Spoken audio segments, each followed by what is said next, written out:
We raise our own heifers, and we custom raise heifers and have some beef cattle. And I think we're going to be talking about our grazing system we put in today, and that's actually at our heifer farm, which is about 7 miles away from our home farm.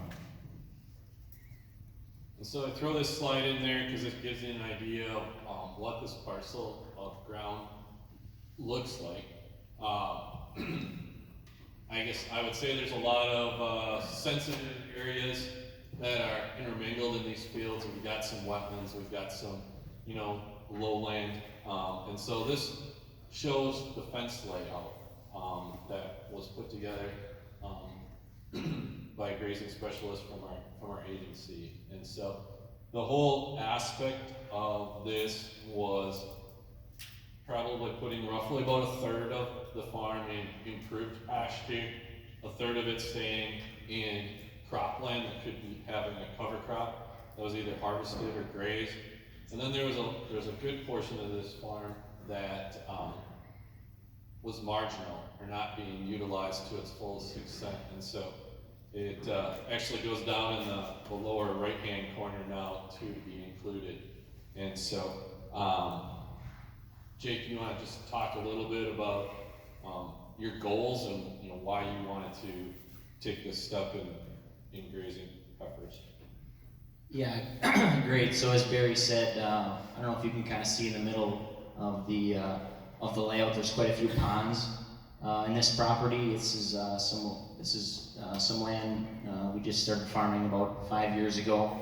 The bottom right corner is of 40 acres. That's pretty well on native grasses like brome grasses that we weren't able to farm because it was too wet. So we had some sensitive areas. This is heavy red clay. And what we were finding as we farmed this land, we had sand-laden manure that we had to haul out of the manure pits, and we were getting a lot of compaction on these soils. And for as much manure as we were putting on, we weren't getting the kind of yields that we really were accustomed to getting on more of our loam soils, around our dairy farm. So I think talking with Adam Abel and Barry, I don't know how it got brought up, grazing. We were kind of also looking for some ways to cut down some costs on our pregnant heifers. Those are the most expensive heifers to raise, obviously, because they eat so much. And I kind of had an aha moment in, I think it was in 2020, I was delivering a Bazooka Farm Star, the LDMI applicator, back to Van der Wetterings down in Freedom, and he had an established grazing setup. And my big thing was like, well, how are heifers going to graze on heavy red clay that's already got all this compaction, because I was in my mind, I just had this, visualization of clay being compacted by hoof prints and being a wasteland. But when I got down there, and I kind of had my aha moment by seeing somebody who's already doing this, I remember talking to Adam and Barry and say, hey, let's go, we got to do this. So we put this system in. It kind of looks like organized chaos, I guess, with all the different paddocks and stuff, but it really was designed really well with the main kind of path going straight up from the barns.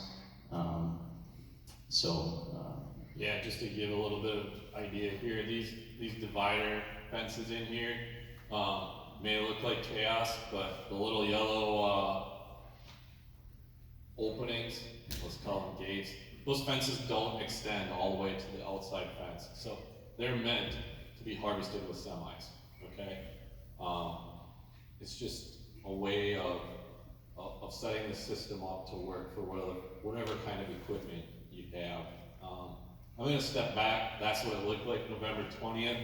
There was rye that had just recently been drilled into it. Sorry, it's not a great picture that I had, but there's a little bit of rye growing out there. So we skip forward to May 5th, May 14th, and so there's a series of pictures that are coming through here. Jake, I'll let you talk about maybe a little different way of harvesting rye. Yeah, so we've been planting rye and triticale for probably 5 or 6 years that we chop for heifer feed, and now we're doing some of that for dairy feed. But so in that previous picture, we no-tilled the rye into the corn silage stubble in the fall of 2020. That's when we put the fence in. And so by the first week of May, the following spring, the rye was ready to go, which our heifer farm is about a mile off of Lake Michigan, and anybody who farms over there knows that you're typically not in the fields that early in the year. So that was cool to see that. You know, we got a couple extra weeks out of those soils. One thing I learned the hard way is if you're going to put in fence, you should do it before you no-till the rye, because all the rye grew up into my fence, and I had my fence shorting out in the first part of the year, which really was kind of a pain, but that's a learning curve. But anyway, so we were able to graze the rye a few times. I started with about 80 head of pregnant heifers, and then some black feeders out there last spring. Because the rye hadn't reached maturity yet, it would grow back.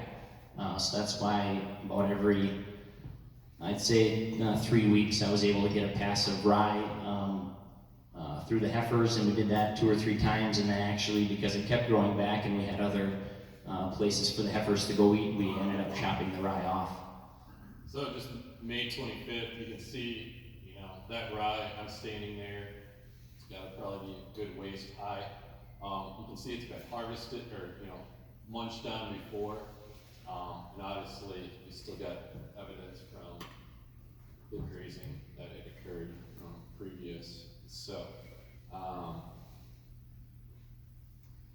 after that, rye you made 2-3 passes through. What was your game plan then?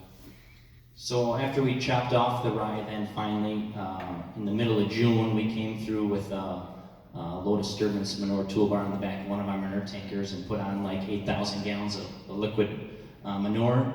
And then shortly thereafter, we no-tilled a warm season annual cocktail mix.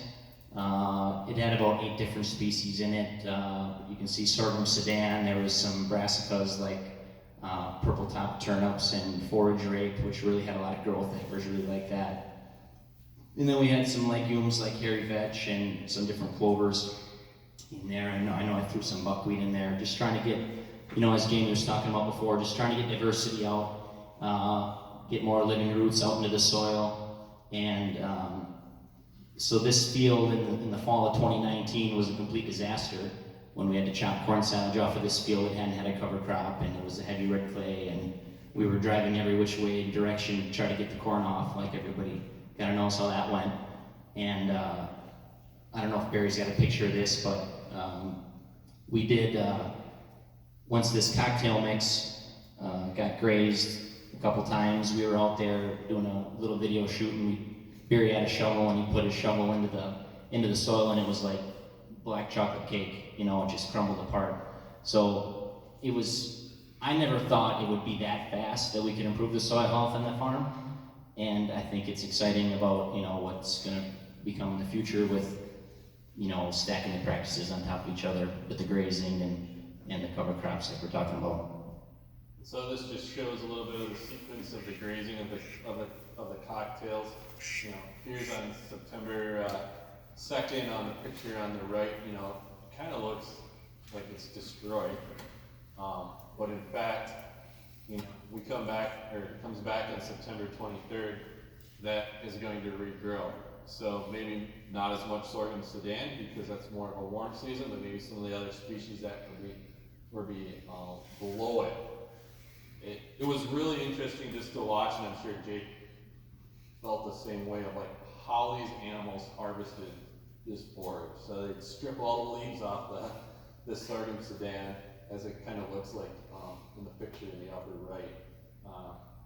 But the picture in the lower left just shows, you know, how the understory, the amount of vetch. There's crimson clover I see in there, a lot of vetch, brassicas.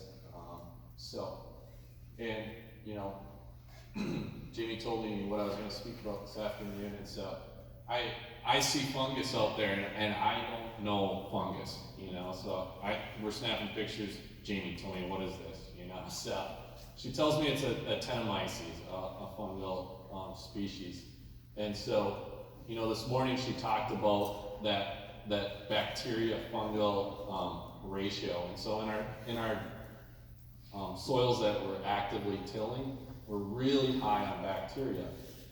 So in my, you know, maybe not so scientific brain, like if I can see fungus or fungal growth on the surface, that must mean that it's pretty good for below the ground also. And so this is just a picture that I snapped out there at some point, obviously September 23rd.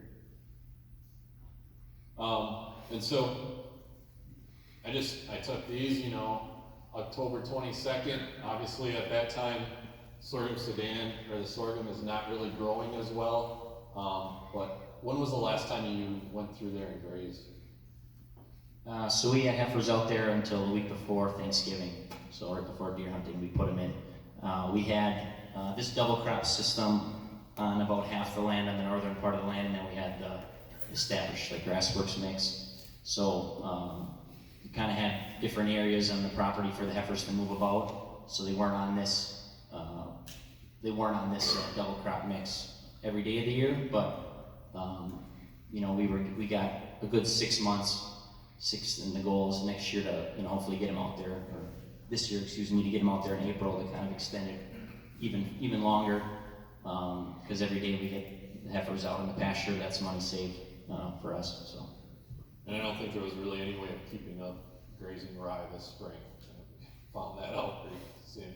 The picture on the right, when I laid out the fence showed you the fence layout, you notice all those little wetland ponds and potholes that are on this parcel of ground, and this just shows the pasture that's around there. And so you may hear land conservation folks talk about buffers, but there is no better buffer than a pasture.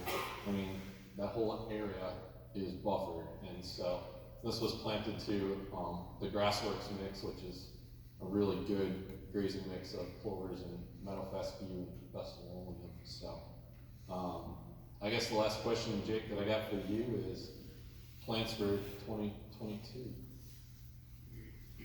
Well, I'm excited to learn a lot. I'm just completed my first year grazing, so it's kind of like graduating kindergarten, I kind of feel like. So just extending the grazing window, getting more animals out there. I'd like to get 1 animal per acre. It's kind of my goal. So see what's in store, I guess. Whatever Mother Nature's going to throw at us. So